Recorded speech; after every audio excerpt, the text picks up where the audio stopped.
Messieurs, dames, bonjour, bonsoir. Vous m'avez peut-être déjà vu dans des vidéos telles que La naissance de la République, nom de Dieu ça pique, ou Débarrasse-toi de ta carte électorale, c'est bon pour le moral. Bon, je vous rassure, le chien va bien. Pour ceux qui avaient vu la vidéo, j'avais donné ma carte électorale déchiquetée à mon chien, il était jeune à l'époque, je pensais qu'il allait en foutre partout, résultat il l'a bouffé. Donc, du coup, la carte électorale, elle est rentrée au sens figuré et elle est ressortie au sens propre. Voilà. Alors, aujourd'hui, le sujet, c'est impôts et amendes. J'ai décidé de ne plus payer mes impôts. Pour des raisons qui, je pense, sont très justes, parce que je pense donc que le système dans lequel nous vivons est un système inique, dans lequel nous n'avons pas le droit de parole, c'est un système esclavagiste via le système monétaire, et ainsi de suite. Bien. Donc, j'ai décidé de ne plus payer mes impôts. Voilà. Alors, j'ai évoqué pour ça plusieurs arguments que d'ailleurs mes amis Facebook ont pu lire puisque j'avais partagé mon courrier suite à la relance des impôts, parce qu'évidemment ils relancent avec une majoration. Donc on avait pu la lire, donc je fais une vidéo parce que le support vidéo est plus sympa et plus accessible. Voilà. Alors, quels sont les arguments? Le premier argument, c'est l'OPPT dans un deuxième temps. Je vous parlerai du décret du 5 décembre 2016, ensuite de l'article 14 de la Déclaration des droits de l'homme, et enfin, j'évoquerai le caractère privé de la République, de l'État, ainsi que de tous ses ministères. Voilà. Alors, l'OPPT. L'OPPT, il me semble, un collectif d'avocats américains qui ont mis tous les États du monde devant le fait accompli en lui faisant avouer implicitement qu'ils opéraient un système esclavagiste. Alors, il y a des gens qui vont dire oui, mais on n'est pas sûr que ça existe, on ne sait pas vraiment. Mais quoi qu'il en soit, ils se sont basés sur un truc qui existe vraiment, qui s'appelle l'UCC, c'est le Code uniforme du commerce, qui nous considère comme des marchandises avec un numéro, qui est notre numéro de sécurité sociale, avec un faux nom, une fraude au nom, donc que vous trouvez sur votre carte d'identité, en lettres majuscules. Donc ils se sont basés là-dessus pour faire avouer à tous les États du monde qu'ils opéraient un système d'esclavage et que par conséquent, euh, tous les États étaient mécaniquement en forclusion puisque l'esclavage est est un truc absolument unique. Bien. Alors, deuxièmement, le décret du 5 décembre 2016. Alors ça, c'est du factuel. Hein. Ça, c'est un truc que vous pouvez consulter aisément sur Internet. Vous allez sur le site du gouvernement. Donc, consultez le journal officiel. C'est le décret numéro 2016-1675. Alors, que dit ce décret? Ce décret, en fait, qui avait été publié par Manuel Valls, donc fin 2016, donc c'est en haut terme juridique, hein, c'est un pavé qui est pas très accessible, mais ce que ça veut dire que tous les pouvoirs, hein, c'est-à-dire l'exécutif, le législatif et le judiciaire, ont été fusionnés. D'accord? Donc là, il faut se reporter à l'article 16 de la Déclaration des droits de l'homme et du citoyen de 1789. Et l'article 16, que dit-il? Il dit que si les droits du peuple ne sont pas garantis ainsi que la séparation des pouvoirs, alors il n'y a point de constitution. Donc, actuellement, la constitution de 1958 est abrogée. Et s'il n'y a plus de constitution, bien entendu, il n'y a plus de loi, puisque les lois dépendent directement de la constitution. Donc à partir de là, s'il n'y a plus de loi, il n'y a plus donc de loi qui nous oblige à payer des impôts. Donc ça, c'est le deuxième argument. Troisième argument, c'est l'article 14 de la Déclaration des droits de l'homme. L'article 14 de la Déclaration des droits de l'homme, que dit-il? Je vous le lis. Tous les citoyens ont le droit de constater par eux-mêmes ou par leurs représentants la nécessité de la contribution publique, de la consentir librement, d'en suivre l'emploi et d'en déterminer la quotité, l'assiette, le recouvrement et la durée. En gros, qu'est-ce que ça veut dire? Ça veut dire qu'un citoyen, il a le droit de ne pas payer l'impôt, il a le droit d'en payer moins, il a le droit d'en payer plus, il a le droit aussi de dire bah, moi je veux que mon argent il aille dans cette caisse-là et que ça serve à ça ou à ça. C'est ce que ça veut dire. Le truc, c'est qu'en 1789, quand ils ont écrit la Déclaration des droits de l'homme, la France était extrêmement pauvre jusqu'au milieu du XVIIIe siècle. Alors, je fais une petite digression historique. Jusqu'au milieu du XVIIIe siècle, la France était resplendissante, c'était un pays lumineux qui était extrêmement prospère. Et l'avènement du libéralisme via l'idéologie des Lumières, j'en avais déjà parlé dans une vidéo précédente, donc a sombré dans le chaos et la pauvreté, du chômage. Ils ont aboli les corporations, donc ça a été une horreur, ça a été absolument une horreur. Donc effectivement, en 1789, la plupart des gens, la plupart des Français étaient extrêmement pauvres, ne pouvaient pas se permettre d'être citoyens, c'est-à-dire de pouvoir aller voter, puisque c'était le vote censitaire qui avait été mis en place. Donc, ce qui veut dire qu'en gros, les riches de 1789, ils avaient le droit de ne pas payer d'impôts, et les pauvres, ils étaient obligés. En gros, c'est ce que ça veut dire. Sauf qu'à mon avis, c'était loin de s'imaginer qu'aujourd'hui, tout le monde serait citoyen. Bien. Alors, le caractère privé de l'État français. Alors, je vais vous lire ce que j'aurais mis donc dans le courrier. C'est là qu'on retourne les choses, c'est là qu'on renverse la vapeur, c'est là qu'on reprend notre pouvoir.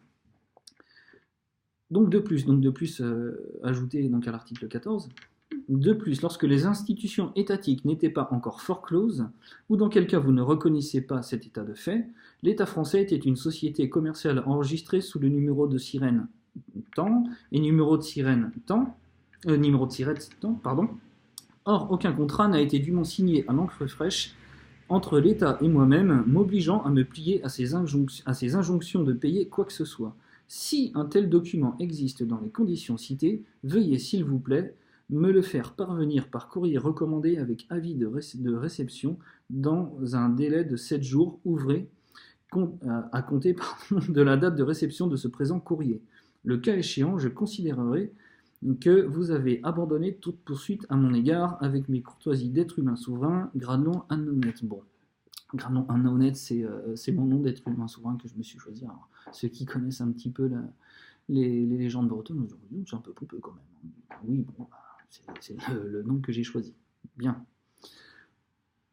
Donc, voilà, donc ça fait 4 arguments qui sont mis en avant pour ne pas payer l'impôt. Alors on dit, ouais, mais alors, tu crois que ça va marcher? Ben, j'en sais rien, on verra bien.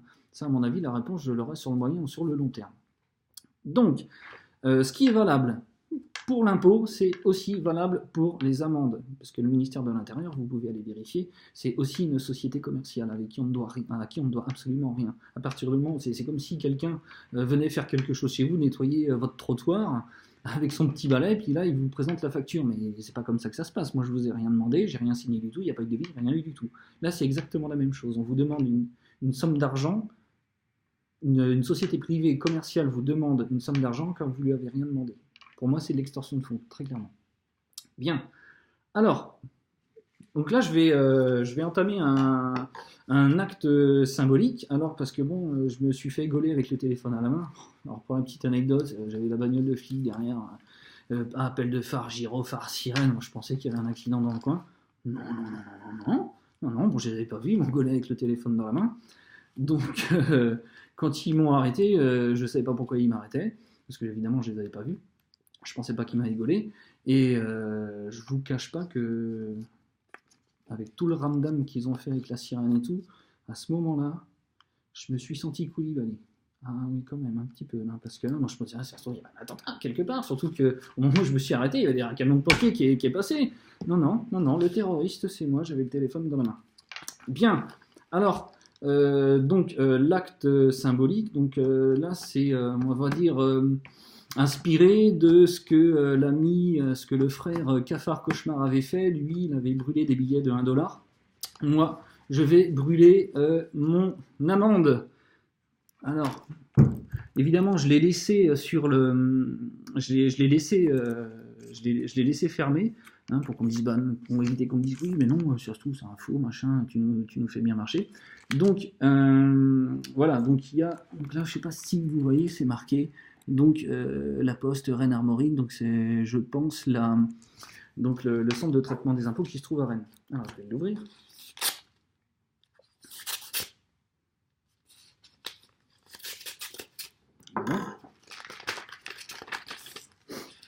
Effectivement, avis de contravention. Donc il va bien pouvoir aller se faire voir. Oui, c'est ça, c'est un chouette truc. Bien. Voilà. Alors ça, tu vois, mon petit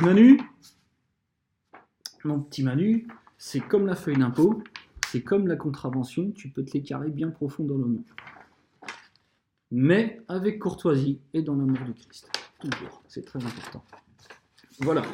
Alors, tes tout jambes.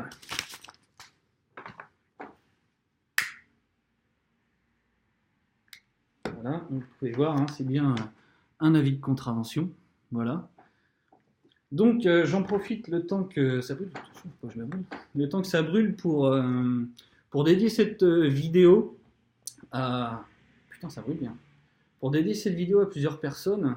Donc évidemment à l'ami, au frère Cafard Cauchemar, qui fait beaucoup sur son groupe le Liberty Challenge.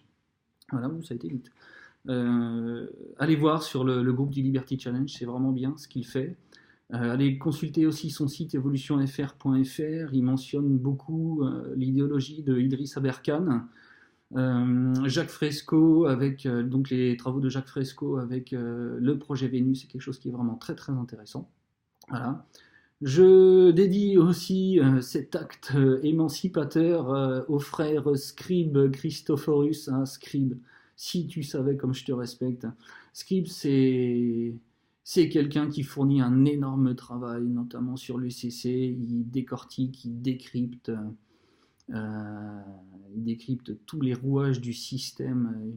Il nous donne tous les détails de comment on est réduit en esclavage. Il se déplace partout en France maintenant. Il est aussi sur le front de l'ASE. Je pense là à Jacqueline Krézik. Donc il se déplace, il va voir les gens, il les aide, il les conseille. C'est vraiment génial ce qu'il fait. Ensuite, je dédie cette vidéo aussi à mes deux frères blancs de souche au réglage d'usine. J'ai nommé Valérie Barrault qui fournit aussi un travail énorme sur le front du RSI et sur le front politique en général. Et le frère Yvos qui lui aussi se bat sur le front du RSI. C'est un mec qu'on a une paire, il a un niveau spirituel incroyable. C'est un mec qui a un courage énorme, il va affronter les institutions au tribunal, c'est pas un rigolo. Et je peux vous dire que le travail qu'il fournit, c'est vraiment génial. Allez voir, il a sa page, il fait des vidéos, il a fait des vidéos super. Voilà, c'est vraiment extrêmement puissant.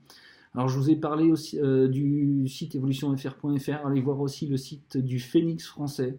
Ce sont des gens qui fournissent aussi un gros travail de manière générale sur la question politique. Ils ont publié donc ils ont écrit une déclaration des droits et devoirs. Alors, devoir pas au sens tu dois faire des choses, mais au sens responsabilité. Et donc déclaration des droits et devoirs des êtres humains souverains, pas des citoyens, mais des êtres humains souverains. C'est vraiment génial. Et là, ils sont en train de peaufiner une déclaration transitoire suspensive. Voilà.